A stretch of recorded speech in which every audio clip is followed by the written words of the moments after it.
I remember when I realized that I was different. I was 15 years old and I went shopping with my mother. We were at Target. We needed to get some random things around the house, and when you're from Minnesota, the one place you always go to is Target. Obviously, Target originates in Minnesota, so that's where we go. After all of our shopping, we kind of ended up at the checkout, and I don't like standing still for very long, so even as a kid, it was worse. So I made my way over to the magazine counter. I started looking at all the different types of magazines, and one really caught my eye. I started looking through it. I said, these are wonderful pictures. These are beautiful. The people in here are dressed very nicely.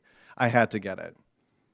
So I brought the magazine up to the counter, and my mom looked at it. She didn't even think twice about it. She paid for it, went home. When I got home, I dug a little deeper, and I started looking at all the different types of pictures. That's when I sold my soul. That's when I bought the very first September issue of Vogue.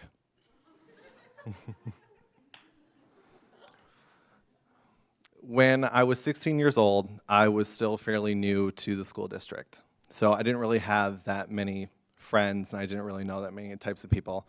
So I sat by myself at lunch. I was more focused on my magazines. There are always people walking up and down, sitting random places. Couples would sit at my table because it was kind of like their alone space.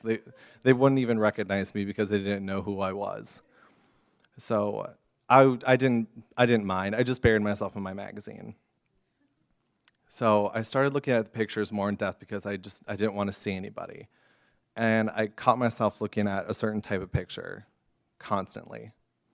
It was always a picture of the guy. What was the guy wearing? How did he look? What was the lighting like in the picture? I realized to myself, I shouldn't be looking at this. I quickly closed the magazine, packed up, and started walking to class.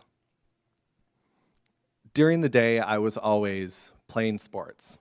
I was basketball, baseball, hockey, you name it. But then at night, that's when I was like really myself. I would be downstairs in my room, I'd be looking at my magazines, really trying to understand.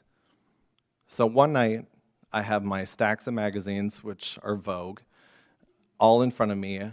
I am looking through them constantly, and I'm always focusing on the pictures of just men. I don't really focus on the women, and this time I didn't really care. So I looked more, I opened issue after issue, until I got a weird feeling. I felt disgusted with myself. I quickly closed the magazine again, but this time I threw it across the room and I ran into the bathroom. I felt, like I said, I felt disgusting. I had to take a shower. I didn't feel right. I felt like there was mud and everything covering my skin, so I had to wash it off. When I got in the shower, what felt like hours went by. Nothing changed. I thought I was washing away everything, and nothing really changed. It was at that moment that I realized there's nothing I can do to change myself when it's something that I already know. I am attracted to men. I am gay. Also during that year, I met a wonderful girl named Leah. She was my best friend throughout all of high school. She really understood me as a person. I opened up to her later on in our friendship, and I told her that I was gay. And she didn't really care. In fact, she was really excited. The first thing that she said out of her mouth was, "Now you can help me pick out clothes." Of course I was excited. I mean, I was looking at Vogue. So through that, I constantly was going over to her house and meeting her parents and things like that. So when I met her family, they were great, they were wonderful. There was one specific time where I remember her dog, Toby. It was a cute little Bichon Frise that didn't really like men whatsoever. So naturally, when a dog doesn't like you, what do? They bite you. So Toby bit me, and then the first thing Leah did is she came running towards me, looked at Toby and said, "Bad Toby, no, we do not bite gay people. That is a hate crime." The very first thing out of her mouth, that's exactly what we did. We all just started laughing. It was the most hilarious thing. And at that moment, I felt really comfortable. Like, these are people that don't even know me that well. Like, these are just two random adults. They love me for who I am. I'm comfortable with them. So why not? I'm going to try and tell my parents. If these two random people love me, then the people that raised me, they should have no issue. So the next day, I decided to tell my parents exactly who I was. I remember my mom was cooking and my dad was on the computer checking the stocks. I burst in the kitchen and I said, listen, I need to tell you something. I've been feeling it for a while and I really want to explain this to you. So I told them I'm gay. There was nothing to be said at all. We had kind of stood there awkwardly for a few seconds, and then I just started spewing out words left and right, because I don't like awkward silences. And then all of a sudden, the person that broke the silence was my father saying, so you think you're gay, huh? And again, little moment of awkward silence before I start spewing words left and right. And the only thing that he said back to me was, you're grounded. I was grounded for being gay for my entire sophomore year. Yep. So during that entire year, I was completely alone. I could not talk to any of my friends at all. I could not see them. As soon as class was finished, I would have to return home, go directly downstairs into my room, and focus on my studies. And then for dinner, when it was served, I could leave my room, go upstairs, grab a plate, but then head right back downstairs. I could not even eat with my parents at all. My parents didn't want to look at me. They didn't even want to acknowledge me. They didn't want to think of one of their children as being something different, being something that isn't normal.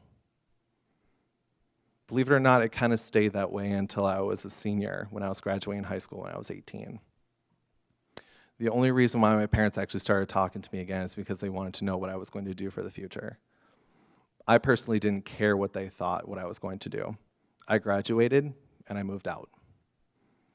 I worked full time. I had my own place. For me, it was the greatest thing in the whole entire world. I finally had the freedom and acceptance that I wanted. Believe it or not, I actually moved in with my best friend, Leah. It was the greatest time I've ever had. About 3 years ago, I remember I met this guy who I thought was kind of fun, kind of interesting. And I thought the relationship, maybe. So we decided to go to a Wild game, which is a hockey team in Minnesota. And we needed to park somewhere, so we parked in a parking ramp, and then we met up with my mother at a local bar that wasn't too far away. She didn't really understand or know at the time who that actual person was. So I had to tell her that the person that I'm bringing is actually my boyfriend. And before that time, it was never boyfriend. It was always friend or person. It was never the actual title. So when I told her, she was kind of put on the spot. She had to quickly think of something. So she shook his hand. She talked to him a little bit. She got to know him a little bit as a person. We all went our separate ways. We went to the hockey game. She went somewhere else. I actually got a call later that night from my mother saying it was actually really nice to see me smile and laugh again. And that was the first moment where my mom actually started to care. She could see that her actions that she portrayed in the past actually was hurting me, and I was actually like repressing how I felt. She could see that I actually cared for a person and what that person actually meant to me. It was more of a person rather than someone's gender. Fast forward 3 years, and my parents no longer actually even say boyfriend or anything anymore. They actually say husband. Conveniently, that entire time, that 3 years, it was just them getting used to it. It was them getting to know me, getting to know my husband, getting to know us as a couple. I was finally brought back into that family dynamic where I wasn't just an outcast child that was kind of pushed off to the side. I was one of the family, and the person standing next to me was my husband, and we're talking about our future. We're possibly talking about children. We're talking about what we're going to do with our lives, things like that. And they were involved with it. And one of the people that actually made me realize that was actually that man that I met 3 years ago, who happens to be my husband. I remember when I used to be different, when I realized that I was different. Now I can realize that that difference is actually normal.